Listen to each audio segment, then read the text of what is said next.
สบายดีเด้อพ่อแม่พี่น้องสบายดีตอนเช้าเด้อพวกทุกคนวันนี้เราจะมาเฮ็ดเมนูต้มปลาแล้วก็เราสิเฮ็ดเห็ดปลาแดดเดียวพร้อมนะเราบอกสูตรเห็ดปลาแดดเดียวนี่ปลาของเราก็ตาขอขอบคุณเหมือนคนตามเราเนาะคนตามครบ2,000แล้วขอบอกขอบใจขอบคุณหลายๆเด้อที่แบบคนติดตามแล้วก็คอยเบิ่งคอยชมเนาะเฮาเฮ็ดมาดุนแหละเฮาเฮ็ด6 ปีแล้ว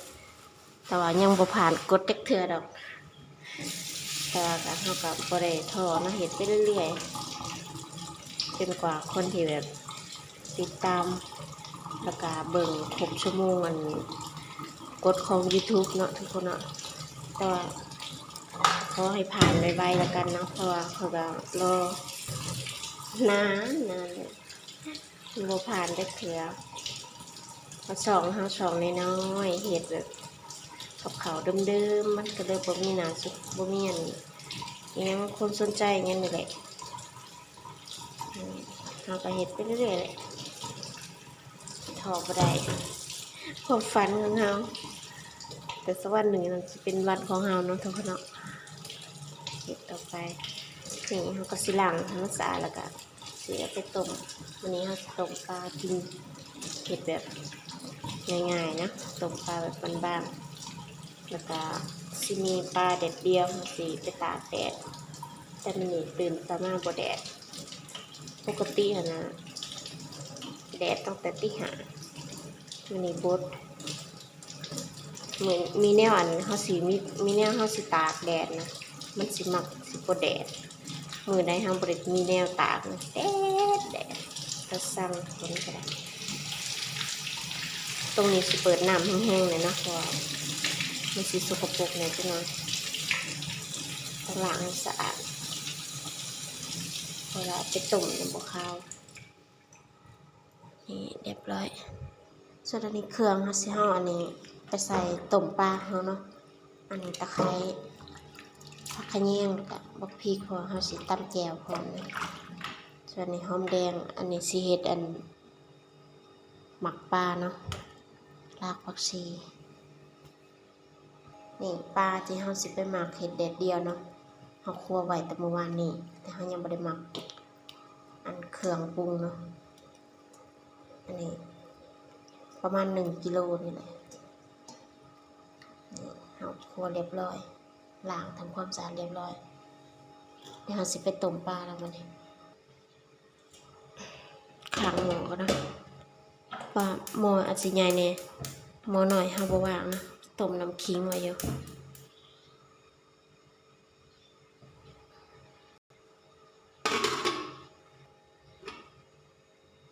นี่เฮาสิใส่ข่าบ่แม่นตะไคร้ใบมะกรูดแล้วก็บักพริกกันเนาะตามด้วยบักขามเปียกลงไปใส่เพิ่มอีกนิดนึงเนาะบ่น้อยได้หลายเติบเพราะว่ายำมันบ่สมต้มปลาต้องเฮ็ดสมๆใส่บ่ขาวตามด้วยเกลือนิดนึงด้วยผงชูรสใส่ลงไป1 ช้อนกับอีกครึ่งหนึ่ง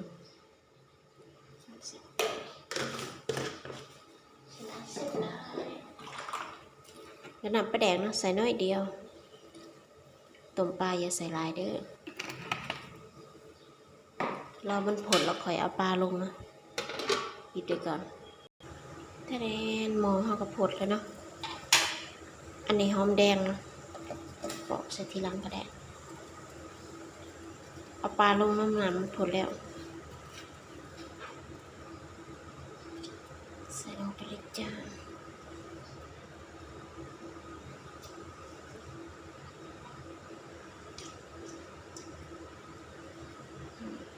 ปิดฟ้าเนาะเดี๋ยวเราสิไปหมักปลานั่นแบบนี้มาเราสิมาตำเครื่องหมักปลาเนาะอันนี้ยังวะรากผักชีกับกระเทียมตอนเสาร์สมองยังเบอร์เนี่ยเราล้างทำความสะอาดแล้วเรียบร้อยเนาะขาดบ่ได้คือพริกไทยเนาะตามด้วยพริกไทย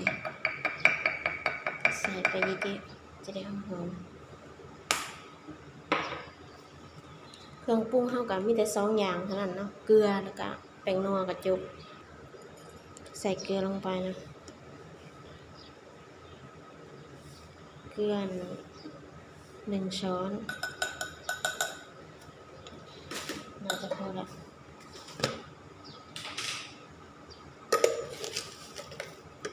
แล้วก็แป้งนัวเนาะ1 ช้อนแล้วก็อีกครึ่งหนึ่งพอต้องการแบบนัวเค็มตามนะถ้าใส่เกลือแล้วมันสิเค็มเราก็ตำแบบนี้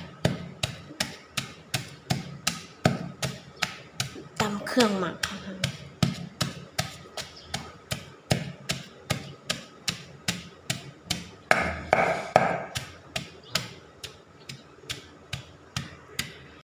เขาตำเครื่องปรุงเหมือนหมักปลาแล้วเนาะมาเบิ่งปลาต้มปลาเขาสุกแล้วเราสิตักเอาพริกออกก่อนนะคะเสียไปตำแจ่วสมเราจะตักเอาก่อนแล้วค่อยใส่ผักกระแยงแล้วก็ปิดแก๊สนะ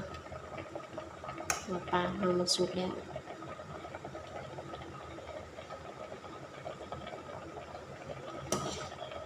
ตักเอาพริก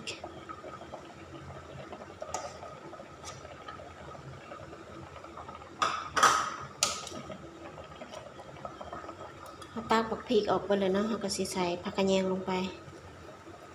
ใส่ต้มปลามันจะได้หอมกระแยงหอมอยู่เด้อ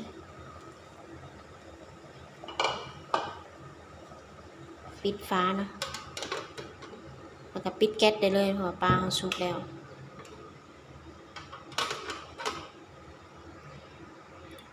ลืมอันสุดท้าย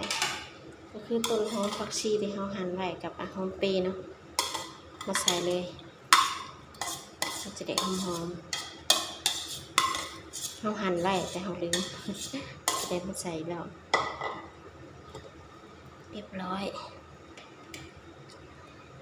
ชิมมือก่อนต้มไว้แต่ไม่ทันชิม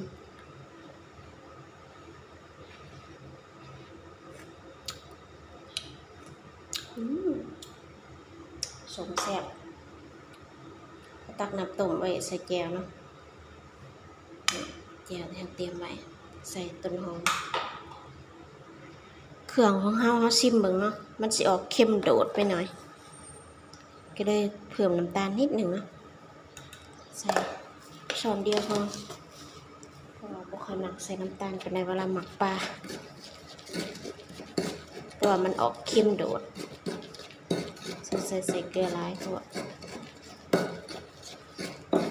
ถ้าไปหมักปลามันก็สิพอดีเนาะว่าเขาเก็บชิมอยู่ในโขกไง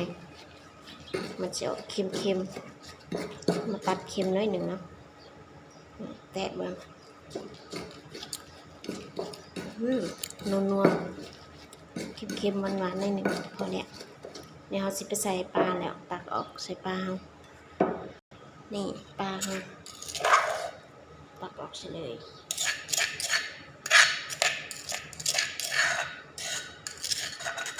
อันนี้สูตรบ้านๆเนาะถ้าแบบ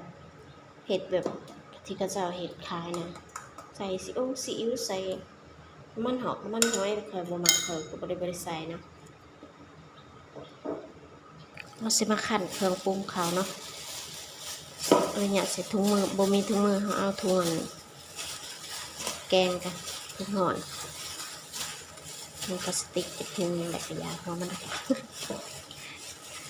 คั่นน้ำเขากันแล้วก็หมักไว้ประมาณ10 นาทีเราค่อยเอาไปใส่เนี่ยตากเอาไปตากแดดนะ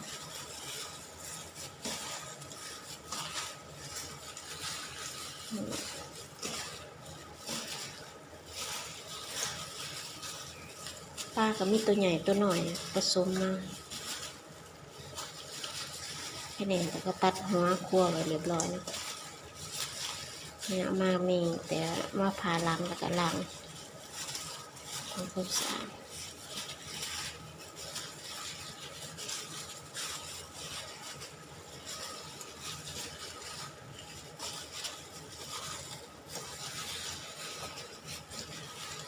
นี่คนมันเข้ากันแล้วก็หมักไว้ก่อนเนาะเดี๋ยวค่อยไปเรียง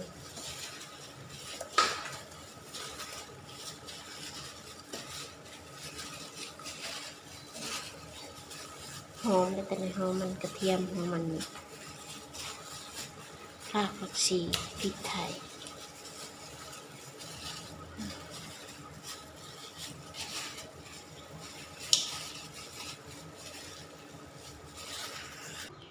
นี่เครื่องตากปลาเฮาเต็มพร้อมปึ๊บเดี๋ยวก็สิเลี้ยงปลาใส่เนาะปลาที่เฮาหมักไว้ครบเวลาแล้วเฮาก็สิเลี้ยง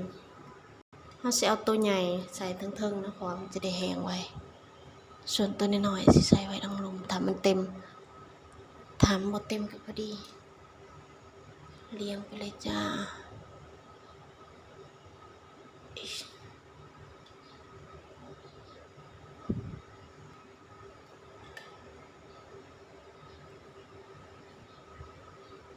เราสิเลี้ยงหันหัวหันถ่ายแบบนี้นะเพราะว่าหางมันจะได้แบบเข้าล็อกพอดีนี่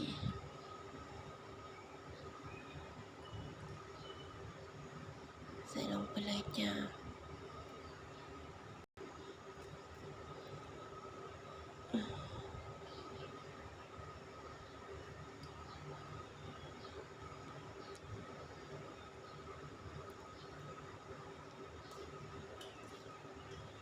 ภาวนาอย่าพ้นอย่าตกมื้อนี้เนาะ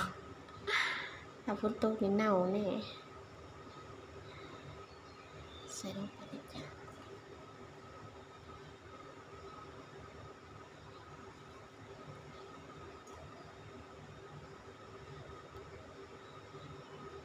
นี่เขาเลี้ยงปลาเขาแล้วเรียบร้อยเนาะ